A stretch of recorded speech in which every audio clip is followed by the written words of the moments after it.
Who is the future of the UFC? Ilya, Shimaev, maybe Josh Hokett? Well, they could become the face of the UFC.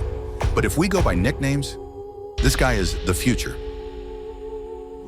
Whoa, whoa, whoa, everybody calm down. But as you probably already know, the future has become one of the most hated fighters online.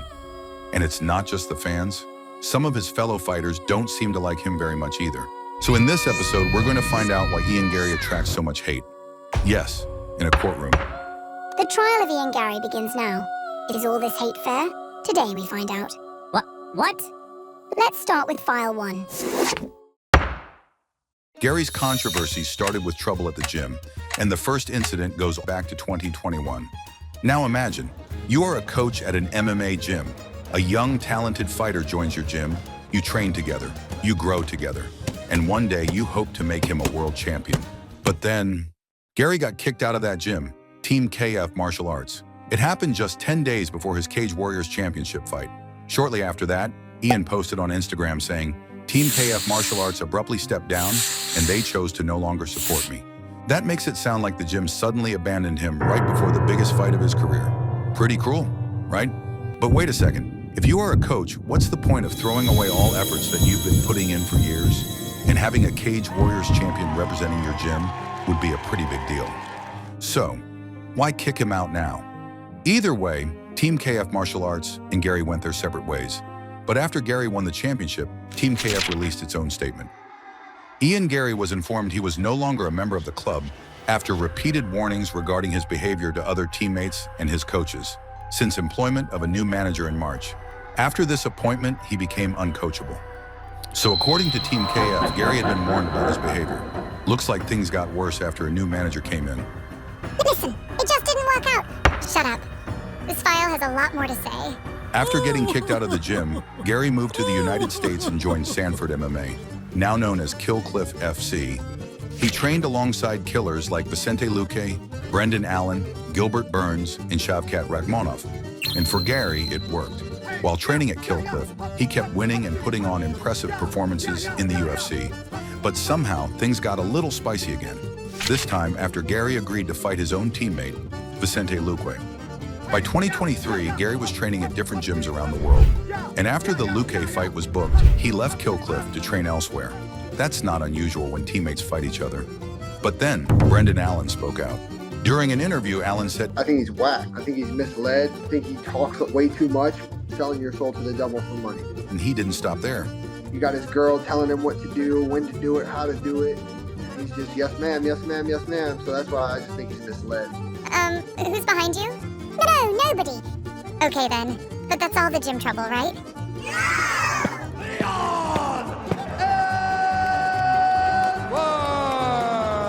Around that time, he got kicked out of our gym too. Yeah, but that was because someone there saw me as a threat. You start at a gym, you're no longer with them. You went to America, to a gym, you're no longer with them. Now you're over here to another gym, you're no longer with them. So it's like, what? There's something going on, right? You can't just be the gyms. You can't be everyone else around you. That proves nothing. 3 gyms, Garry. At some point, you have to look at the common factor. Moving on, bring me the next file. You even have troubles with your family?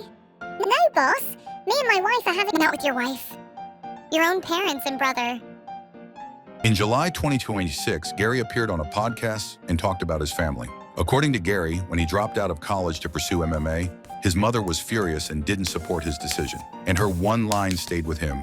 Being the next Conor McGregor is not a fucking plan. Then came his UFC debut at UFC 268 in 2021. Because of COVID travel restrictions, his mother couldn't attend. She couldn't fly because it was COVID, and I was so happy because of it. But there was one person who couldn't stay silent after hearing all this. Sean Garry, Ian's brother.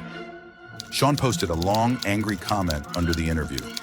And basically, he had a very different version of the story. He said they had everything they needed growing up, so Ian should stop acting like he was a victim.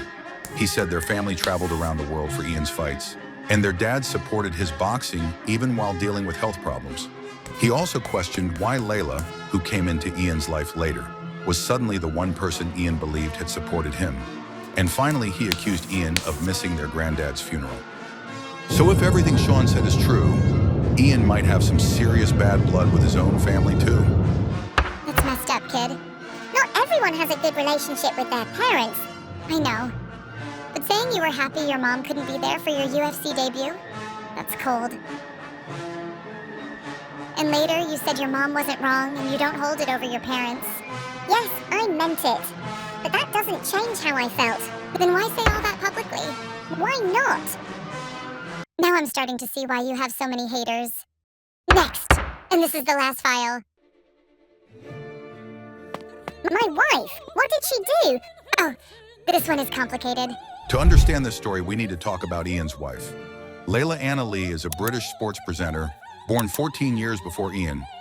Yes, his walkout song, Layla, is for her. But she wasn't just some random woman who met a UFC fighter. She already had a successful career in sports media, long before Ian became a UFC star. You've got mail. How to Be a Wag, written by Layla Anna Lee. What's this? Well, that is a... Years before she met Ian, Layla also made something that would come back to haunt them. In 2010, she recorded a short guide called How to Be a Wag. Basically, the wives and girlfriends of famous athletes. It teaches you how to look, eat, and party like a wag. It was a joke! Now let's jump to 2021. Ian and Layla went public with their relationship while Ian was fighting in Cage Warriors.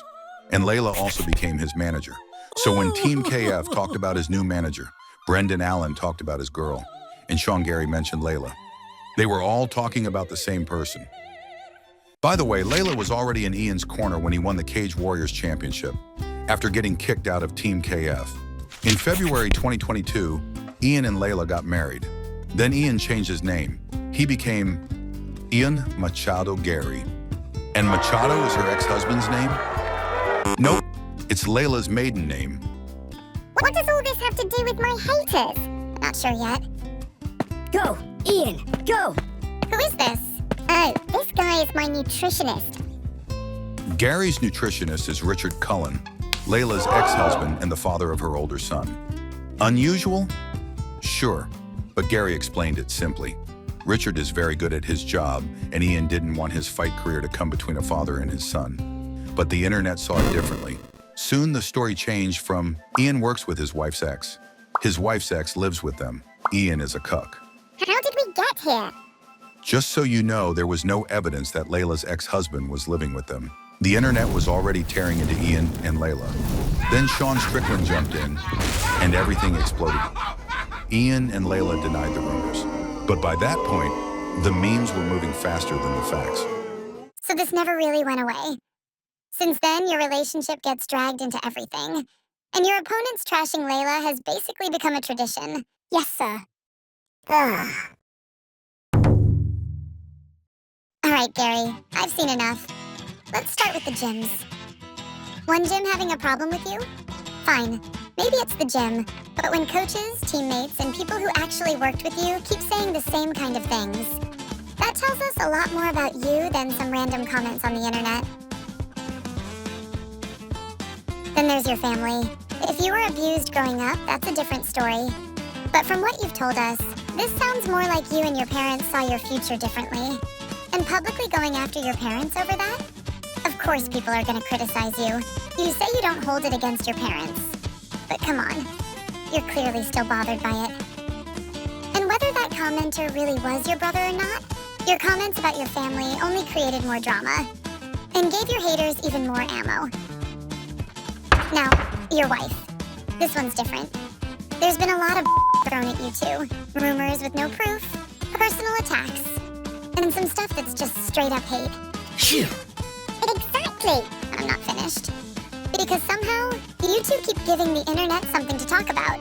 The WAG book, taking her last name, working with her ex-husband, putting your wife on a pedestal every chance you get, and then you tell MMA fans that... If the world was run by women, we'd all live in a better world. And that... I cry watching Disney films. There's nothing wrong with any of that. But have you met MMA fans? MMA fans are traditional about masculinity. They already think your wife runs your life. When you say stuff like that, of course they don't like you. That's not a crime. You're just annoying. So what? Let them hate me. Conor McGregor had millions of haters, and I'm the next Conor McGregor. Not exactly.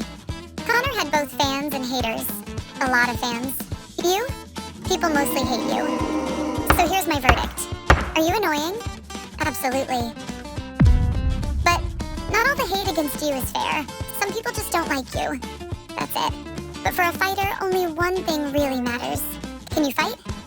Yes. Then I'm giving you one last chance to decide your own verdict. Can you fight against the best? One of the most likable guys in MMA versus the most hated. That's a good fight. You win. Maybe you become a new kind of heel superstar. You lose. You're just a guy people don't like. August 15th. You decide your own verdict.